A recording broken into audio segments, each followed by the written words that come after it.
मेरे पापा चले गए, ठीक है, अगर देश को ठीक करने के लिए अगर मुझे भी कुछ हो जाए, मेरे मम्मी को भी कुछ हो जाए, वो भी कोई दिक्कत नहीं है, कोई दिक्कत भी कुछ भी नहीं है। हम एकदम रेडी है, एकदम रेडी है, मगर स्कूल को ठीक करना है, स्कूल को एकदम ठीक करना है भाई।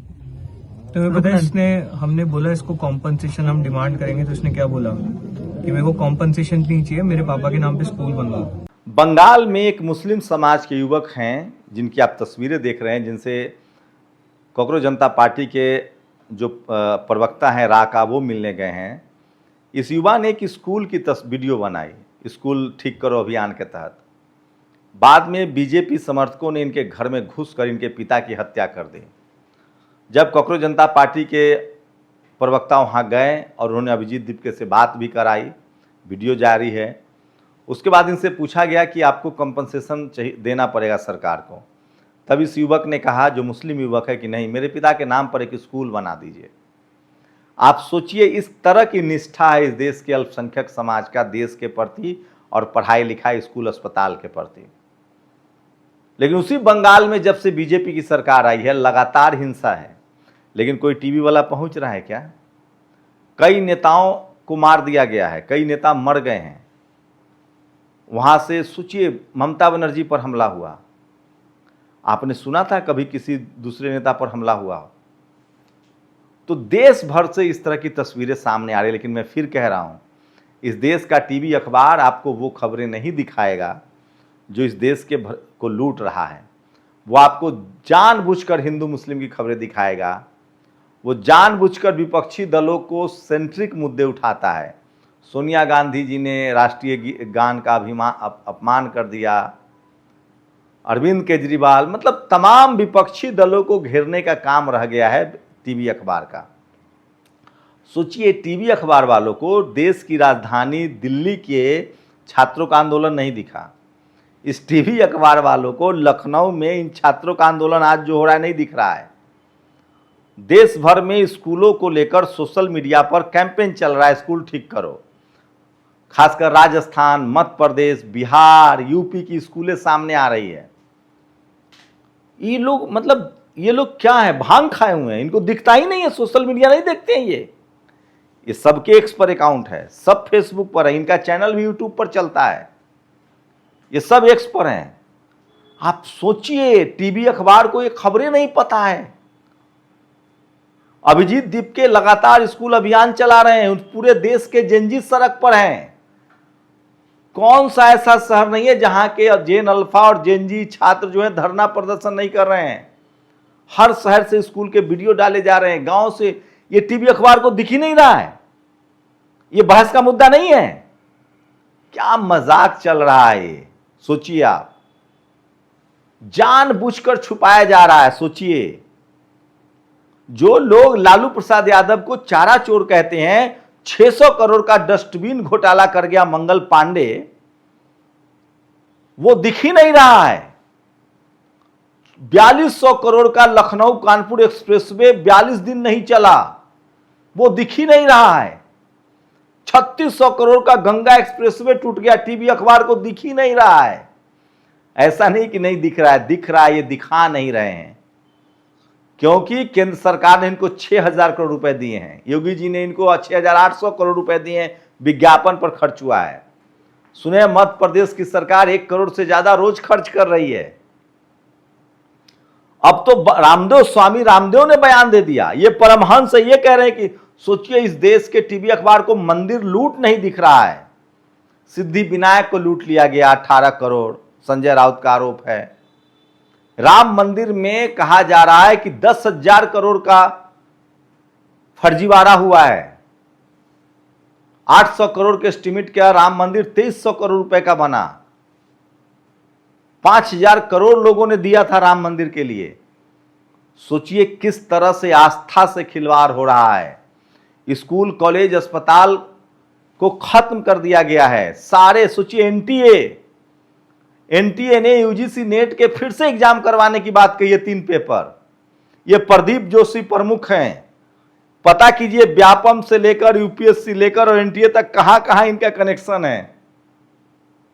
लेकिन क्या मजाल है कि कोई इन पर सवाल पूछ दे। और टीवी अखबार पता नहीं, मतलब दुनिया में टीवी अखबार इतना वायस नहीं होगा, इतना दुनिया का टीवी अखबार बड़ा चाटुकार नहीं होगा। मुझे तो कई बार पत्रकार अपने आप को कहने पर शर्म आती है। जैसे हम सेना में होते तो युद्ध के समय अगर भाग जाएंगे तो हम गद्दार कहलाएंगे। हम पत्रकार हैं और हम तमाम गड़बड़ियों पर आंख मूंद ले कि जेल चले जाएंगे या हमको मार दिया जाएगा, ऐसा नहीं है। भारत में किसी पत्रकार को नहीं मारा जा रहा है। हाँ, जो सत्ता से सवाल पूछा जा रहा है उनकी हत्या हो रही है, उनको जेल में डाला जा रहा है। यही पत्रकारिता का असली धर्म है कि सत्ता से सवाल पूछिए, गड़बड़ी को दिखाइए। और वो काम लोग सोशल मीडिया पर कर रहे हैं, तमाम लोग सवाल पूछ रहे हो। तो अच्छा हुआ कि अब लोग जागरूक हो गए हैं, सब पत्रकार हो गए हैं। सोशल मीडिया ने खेल बदल दिया है। अब कोई टीवी अखबार के सहारे नहीं है, सबके हाथ में मोबाइल है और सब करप्शन की खबरों को देख रहा है। अब खबरें नहीं छुपाई जा सकती है। कुछ खबरें मैं आपको चाहता हूं कि शेयर करूं जो आज की बड़ी खबरें हैं। मैं इसलिए बार बार कह रहा हूं कि सोशल मीडिया ही सच्चा मीडिया है, सोशल मीडिया ही बहुजन मीडिया है। तो वो खबरें जो आज मुझे लगता है कि आपसे शेयर करनी चाहिए। सोचिए, तो तमाम बड़ी खबरें हैं। ये देखिए, लखनऊ की तस्वीर अखिलेश यादव ने शेयर किया है। ये खबरें टीवी अखबार को नहीं दिख रही है। दिन भर वहां छात्र जो है वो धरने पर बैठे हुए हैं क्योंकि वहां टीचरों की कमी है, स्कूल भर्ती नहीं हो रही है। ये देखिए, गंगा एक्सप्रेस वे 3600 करोड़ का वो टूट गया है। आप क्या कह सकते हैं। और ये देखिए, लखनऊ में मायावती जी मुख्यमंत्री थी, SC ST सब प्लान के तहत 4 कॉलेज बने, मेडिकल कॉलेज। वहां 70% रिजर्वेशन था SC ST OBC को। हाई कोर्ट के 2 जजों की, जनरल कैटेगरी के 2 जजों की बेंच ने उसको खत्म कर दिया है। उसको लेकर छात्र प्रदर्शन कर रहे हैं।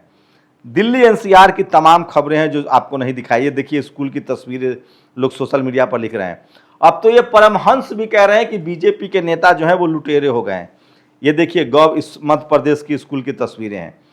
लोग कंपेयर कर रहे हैं, बीजेपी के हर जिले में बिल्डिंगें बन गई, 5 स्टार दफ्तर बन गए हर शहर में। ये देखिए, ये राजस्थान के आदिवासी बहुल डूंगरपुर के स्कूल की स्थिति है। ये जितेंद्र मीना जो दिल्ली यूनिवर्सिटी में प्रोफेसर है वो दिखा रहे हैं। ये छत्तीसगढ़ का रोड देख लीजिए, क्या हालत है। गाजीपुर बस्ती में कांग्रेस वालों ने बीजेपी कार्यकर्ताओं को दौड़ा दिया। अभी तो सपा वाले आए ही नहीं और बीएचपी वाले। 7.57 करोड़ 50 लाख का ये बांध बना था, बह गया। भास्कर की रिपोर्ट है। तो ये तमाम गड़बड़ियों की रिपोर्ट है। और ये तस्वीर है जो आपका सोचिए, अभिजीत दीपके ने उस परिवार से मुलाकात की, बांकुरा डिस्ट्रिक्ट बंगाल के, जिनके पिता की हत्या कर दी गई है। और उस युवक ने कहा कि मुझे कंपनसेशन नहीं चाहिए, मेरे पिता के नाम पर स्कूल खोल दीजिए। ये मनीष कश्यप है, डस्टबिन घोटाला को ये लगातार कवर कर रहे हैं। ये तस्वीरें देखिए। और मैं बार बार कह रहा हूं कि बहुजन समाज, ये देखिए, राजस्थान की स्कूल है। 15 अगस्त के दिन इस तरह के स्कूल हैं। ये देश के लिए कितना शर्मनाक है। और ठीक कहा अमन चोपड़ा को IP सिंह ने, जो समाजवादी पार्टी के नेता है, कि अमन चोपड़ा जी, आप शब्दों से मत खेलिए। राम मंदिर में चोरी हुआ है, आपको जाकर अनिल मिश्रा का इंटरव्यू करना चाहिए था। दिल्ली में साइकिल घोटाला, बिहार में डस्टबिन घोटाला, उत्तर प्रदेश में दान पात्र घोटाला, इन पर कोई बहस नहीं हो रही है। और स्कूल ठीक करो अभियान चला रहा है कांग्रेस जनता पार्टी। ये सबसे बड़ी खबर है जो सोशल मीडिया पर वायरल है। और इसलिए मैं कहता हूं कि सोशल मीडिया ही सच्चा मीडिया है। और जाते जाते अभिजीत दीपके का एक बार फिर से ये चैलेंज देखिए जो उन्होंने भक्तों को दिया है कि मैं अपनी डिग्री दिखाऊंगा, तुम प्रधानमंत्री की डिग्री दिखाने के लिए तो कहो। पिछले कुछ दिनों से मैं कुछ लोगों को देख रहा हूँ, वो पॉडकास्ट कर रहे हैं, इंटरनेट पर लिख रहे हैं कि अभिजीत कभी बॉस्टन यूनिवर्सिटी गया ही नहीं है, वहाँ से उसकी डिग्री है ही नहीं है, झूठ बोल रहा है, ये फ्रॉड है। तो मैं उन सभी लोगों से कहना चाहता हूँ, मैं तो अपनी डिग्री दिखा दूंगा भाई, मेरे पास तो स्कॉलरशिप लेटर भी है। लेकिन आपके पॉपा का क्या होगा? आप लोग जैसे रो रो कर मेरी डिग्री मांग रहे हो, वैसे इस देश की जनता ने अगर आपके पॉपा की डिग्री मांगना शुरू कर दिया तो फिर उसके बाद क्या होगा? कहाँ जाएंगे पॉपा? अपनी राय जरूर दीजिए। शुक्रिया। नेशनल दस्तक की आपसे गुजारिश है कि अगर इसको बचाना चाहते हैं तो नेशनल दस्तक को सब्सक्राइब करने के लिए रेड कलर के सब्सक्राइब बटन को दबाएं, फिर बेल आइकन की घंटी दबाएं। नेशनल दस्तक को बचाने के लिए बहुत जरूरी है कि हर खबर को शेयर करें, लाइक करें, कमेंट जरूर करें।